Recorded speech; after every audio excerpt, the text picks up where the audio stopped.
کیونکہ عمران خان صاحب کے دور میں جام کمال صاحب کی گورنمنٹ گرا کے ان کی جگہ عبدالقدوس بزنجو کو چیف منسٹر بنایا گیا تھا. اور آج بھی بلوچستان کے بہت سارے ایسے لوگ موجود ہیں جو یہ کہتے تھے کہ اس زمانے میں یہ جو چیف منسٹری ہے اسے باقاعدہ بیچا گیا تھا اور اس کے پیسے وصول کیے گئے تھے. اب عبدالقدوس بزنجو صاحب جو تھے ان کے ٹوٹل ووٹ جو تھے 544 تھے, یعنی وہ 544 ووٹ لے کے ایم پی اے بنے تھے,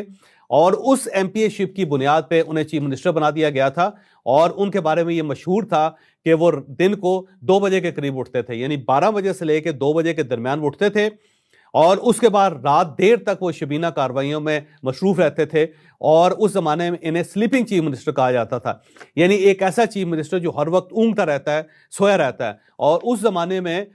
آپ اندازہ نہیں کر سکتے بلوچستان میں کرپشن کی صورتحال کیا تھی. اگر عمران خان صاحب کو اور حامد رضا کو معلوم نہ ہو تو حامد رضا صاحب فوری طور پہ اختر مینگل صاحب سے پوچھ لیں, کیونکہ یہ اس وقت بھی اختر مینگل صاحب کے پاس بیٹھے ہوں گے. یہ ان سے پوچھیں کہ عبدالقدوس بزنجو کے دور میں بلوچستان کی صورتحال کیا تھی, کیا اس وقت کرپشن تھی یا نہیں تھی, اور کرپشن میں لین دین کس لیول تک چلا گیا تھا. اور یہ وہ دور تھا جس میں رائے طاہر کو یہاں سے بلوچستان بھیجا گیا تھا آئی جی بنا کے, اور انہوں نے وہاں پہ سی ٹی ڈی بنانی تھے.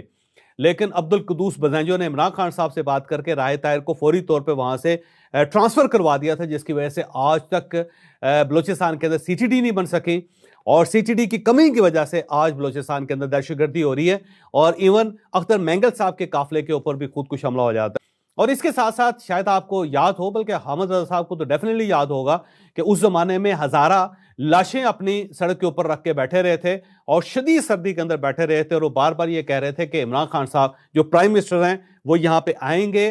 ہمیں تسلی دیں گے, ہمیں دلاسا دیں گے, تو پھر ہم ان لاشوں کو دفن کریں گے. لیکن عمران خان صاحب بلوچستان نہیں گئے تھے.